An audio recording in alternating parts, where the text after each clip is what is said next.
Bonjour, c'est Shani Brooks en direct du Coin des auteurs, la chaîne Daily Speaker pour permettre aux auteurs de faire connaître leurs bouquins. Merci Élise et bonjour à toutes et à tous. Je vais vous lire un extrait de Déclaration sous la neige. Donc Déclaration sous la neige, c'est de la romance cocooning, c'est-à-dire de la romance toute douce, toute tranquille, avec des chocolats chauds, des plats bien chauds, tout ça, tout ça. Tout doux. Voilà. Alors, Round 1, un amoureux au sirop d'érable, entre parenthèses, il l'avait bien cherché. Donc chez moi, il n'y a pas de chapitre, c'est toujours des trucs un petit peu olé olé. Et là, c'est des rounds, vu que l'héroïne est une battante. Et d'ailleurs, l'héroïne s'appelle Nico, c'est un prénom assez masculin, mais voilà, c'est une fille dont je parle. Comme vous ne pouvez pas voir les et eux, vu que je suis en train de lire, je préfère vous préciser.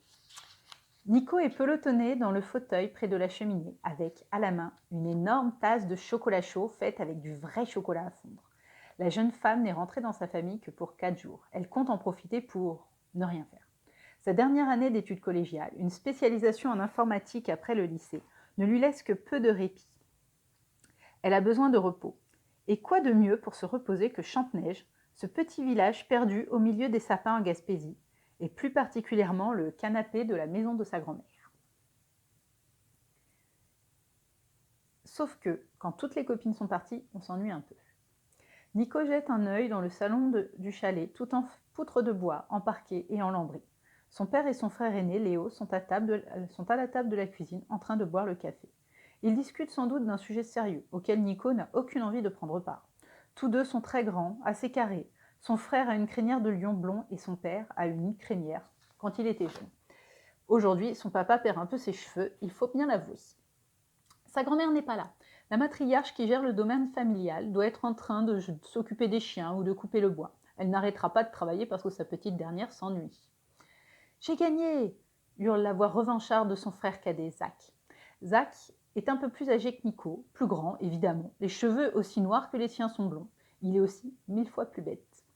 Zach se lève pour faire la danse de la victoire devant un petit garçon d'à peine 7 ans. Pauvre petit. Dire que dans la plupart des familles, les adultes font semblant de perdre pour ne pas fâcher les enfants. Pas la peine de compter sur oncle Zach pour être diplomate. L'enfant aux traits d'ange et aux yeux verts range les cartes sans un mot. Le pauvre petit est introverti. Il ne dit jamais ce qu'il pense. C'est Nico qui doit remettre son idiot de frère à sa place. Tristan a gagné les 5 parties précédentes. Crise d'épée. Alors, ça se passe au Québec. J'y ai vécu 2 ans. J'adore le Québec. Mais malheureusement, je ne suis pas restée assez longtemps pour prendre l'accent, donc je suis incapable de vous faire les dialogues avec l'accent, ce qui est dommage parce qu'on perd un petit peu du charme de l'histoire. Mais si vous connaissez l'accent québécois, vous pouvez l'imaginer. Donc il y aura quelques petites insultes ou des petites expressions des fois que vous ne comprendrez pas, mais c'est comme ça. Alors, Zach a l'habitude qu'elle l'insulte. Après tout, c'est mérité. Mais aujourd'hui, il se montre susceptible. Il garde ses yeux bleus comme la glace dans les siens. Nico sait qu'elle a le même regard froid que lui, et ce regard, elle ne l'aime pas. Zach s'écrie. « Raison de plus pour fêter ma victoire !» Puis il se laisse tomber devant la table en gémissant. « Ah, je voulais aller m'entraîner, moi. J'ai l'impression de rétrécir à ne rien faire comme ça.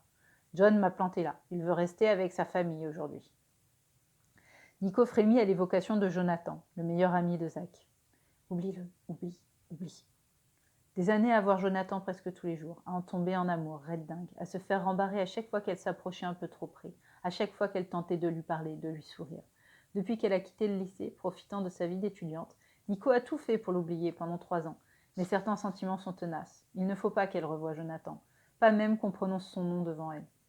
Zach pose les coudes sur la table et bourrife ses cheveux noirs en gémissant. « Fais quelque chose, petite sœur, c'est super plate ici. » Et pour bien montrer qu'il s'ennuie à mort, Zach tire sur le plaid que Nico avait posé sur ses genoux. Il le lui vole sans vraie raison, juste pour l'entendre râler, comme lorsqu'ils étaient gamins.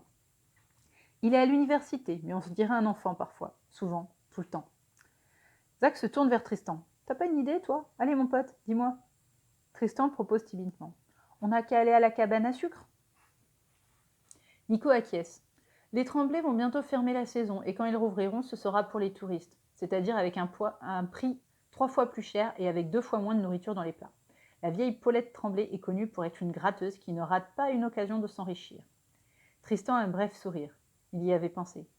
Zach s'exclame. « Mais qu'il est fin, cet enfant, un vrai génie !» Il alpague Tristan et le soulève de terre pour le faire tourner dans les airs. Tristan commence par lui crier de le lâcher avant d'éclater de rire, car tous les petits garçons aiment voler. Puis il pleure quand son pied heurte le montant de la cheminée. Un choc violent. Léo se lève et Zach bat en retraite en se mettant en garde de boxe. Mais Léo ne s'intéresse qu'à son fils. Il s'agenouille et enlève la chaussette de l'enfant en larmes. Le frère aîné de Nico est pâle et inquiet. Pas tant de cette cheville qui peut bouger et qui n'a pas gonflé, mais simplement de voir Tristan pleurer. Nico prend conscience que cet enfant a dû beaucoup pleurer depuis que sa mère est morte. Une vague de douleur assaille Nico. Elle la refoule et finit de ranger les cartes, laissant Léo gérer le petit. « Je veux aller à la cabane à sucre ce midi !» réclame l'enfant en larmes. Je vais appeler pour voir s'il reste de la place, s'écrie le père de Nico depuis la cuisine. Le grand-père de Tristan ne lui refuse jamais rien. Personne ne refuse jamais rien à cet enfant. Sauf oncle Zach, évidemment, ce n'est pas son genre de penser aux autres. Alors que Léo tourne le dos pour aller chercher de la pommade et que Papy est au téléphone, Zach fait un clin d'œil à Tristan en levant son pouce. Bien joué. Tristan lui sourit avec fierté, alors qu'il vient de se faire éclater le pied par son oncle. L'amour des enfants n'est jamais très juste, mais Zach joue au hockey et l'enfant est fan de lui. Ou peut-être qu'il l'aime comme un copain qu'il est après tout. Nico est un peu jalouse de cette complicité, mais elle n'en dit rien. Elle ne rentre pas assez souvent pour être proche de cet enfant ni exiger quoi que ce soit de lui. La cabane à sucre étant réservée pour le midi, Nico se lève pour aller se préparer. On ne sait jamais. S'il croise Jonathan, elle ne veut pas ressembler à une gamine aux cheveux blonds ébouriffés avec du chocolat au coin de la bouche. Elle a 20 ans maintenant. Alors, je vous lis encore une petite scène de cabane à sucre et puis après on va s'arrêter parce que ça commence à être long. Je voudrais juste vous présenter Jonathan. Vaste chalet enneigé au milieu des érables, la cabane à sucre est ornée d'une feuille ronde de Tremble, référence à la famille Tremblay. Celui qui a construit le restaurant dédié aux délices de l'érable avait le sens de l'humour. Nico suit les pas de sa grand-mère dans la neige, tout en observant le réseau de tuyaux qui passe d'arbre en arbre. Ce système permet de récolter la sève qui servira à faire le sirop d'érable. À l'intérieur, dans la grande salle de réception aux longues tables collectives, il fait chaud, délicieusement, et peut-être même un peu trop. La faute aux fourneaux des cuisines et aux poêles en fonte. La vieille Paulette Tremblay les accueille en personne. Il faut dire que la grand-mère de Nico est un sacré personnage au village. Mame Violette serre la main de la patronne avec fermeté. La grand-mère de Nico est aussi grande et robuste que la vieille Paulette est chétive et ridée. La maîtresse des lieux leur indique une des longues tables de ferme près des cuisines, la meilleure place, là où on est servi en premier. Puis la femme les laisse pour aller accueillir d'autres clients. Elle va sûrement faire ça le comble aujourd'hui, même s'ils sont parmi les premiers arrivés. La faute à Zach qu'il est tanné parce qu'il avait faim. Dès que la vieille Paulette tourne le dos, s'ensuit une bagarre pour décider qui sera en bout de table. C'est une position stratégique, car c'est là que les serveurs pressés posent les plats. Et Zach a la fâcheuse habitude de se servir plus que largement avant de passer la nourriture. Léo, qui fait une tête de plus que son frère et sa sœur, obtient facilement une place. On ne la lui dispute pas. Depuis toujours, la bataille se joue entre Nico et Zach. C'est presque une tradition qui remonte à leur enfance. Après un croche-pied particulièrement vicieux, Nico réussit à passer devant son frère et à s'installer en bout de banc. Zach l'agrippe par le manteau. « Arrêtez les gnochons, vous me faites honte !» tente Mame Violette. Sans grand effet. Zach tire Nico d'un coup et l'envoie voler sur le plancher. Elle finit à plat dos par terre avec ses cheveux épars sur le plancher. Oui, j'ai mis plancher 2 fois dans le même paragraphe. Une chance, sa tête ne heurte pas le parquet. Son crâne est amorti par un truc mou, des bottes de neige. Elle lève les yeux sur la personne à qui appartiennent ses chaussures. Dans son cégep d'informatique, les copains scientifiques parlent souvent d'un principe appelé la loi de Murphy. En gros, le pire arrive toujours. Et pour Nico, le pire est bien de se retrouver allongée sur les pieds de Jonathan et d'y rester tétanisée. Comme toujours, elle est subjuguée par la profondeur des yeux noirs de Jonathan, par ses traits droits et fiers, par sa peau très mate et un peu cuivrée. Jonathan se penche vers elle avec un sourire. Ses prunelles noires s'illuminent. Au royaume du fantasme. Il dit doucement. Un ange est tombé à mes pieds. Viens, je promets de te protéger des démons qui t'attaquent. Jonathan tend une main vers elle pour que Nico la saisisse. Mais sitôt qu'il emprisonne sa paume dans la sienne, il la tire à lui, passe un bras autour de sa taille et pose ses lèvres sur les siennes. Alors, Nico, la Paulette t'a embauché pour astiquer le sol ? Faut dire que tes cheveux ressemblent assez aux lanières d'une vadrouille. Fin du fantasme. Jonathan la compare avec un balai à franges. Bien évidemment que non, il ne l'a pas aidé à se relever. Et il est fier de sa vanne. Nico rougit, de honte et de colère. Zach éclate d'un grand rire auquel répond le sourire complice de John. Des sourires de gamins, alors qu'ils ont 23 ans maintenant. Des mois que Nico n'a pas vu Jonathan, depuis Noël, depuis que l'hiver touche à sa fin. Alors que l'hiver touche à sa fin.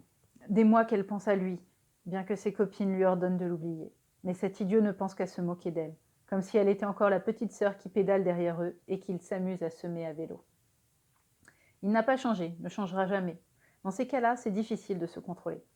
Avec un cri de rage, Nico lui donne un coup de poing, dans le tibia. Ses phalanges contre un tibia. Son cri de rage se mue en cri de douleur, ce qui fait rire les deux imbéciles. Dire que Jonathan a reçu une éducation exemplaire. Il est issu d'une famille micmac, la seule du village. Son grand-père est un vieil homme grave, porté sur les traditions, qu'elles soient chrétiennes ou des Premières Nations. Jonathan aurait pu être un jeune homme sérieux, intelligent, respectable. Mais il a rencontré son frère lorsqu'ils étaient enfants. Et Zach a eu une horrible influence sur lui. Tout est de la faute de son idiot de frère. Nico se relève, bouillonnante de honte, et s'apprête à s'installer n'importe où, dehors s'il le faut. Mais Zach n'est plus intéressé. Moi, je vais m'arrêter là, en fait. Parce que ça commence à être long, là, ça fait plus de 10 minutes. Et voilà, bah, vous avez rencontré tous les personnages principaux. Zach et son côté bourrin. Jonathan, qui aurait pu être un prince charmant, mais qui malheureusement s'est transformé en gros bourrin aussi. Et donc voilà, cette histoire raconte un peu comment cette petite histoire très courte, hein, c'est ah oui, c'est ça que j'aurais dû dire dès le début. En fait, vous pouvez l'avoir gratuitement sur ma liste email. En fait, vous inscrivez sur mon site internet et puis vous recevez gratuitement cette histoire.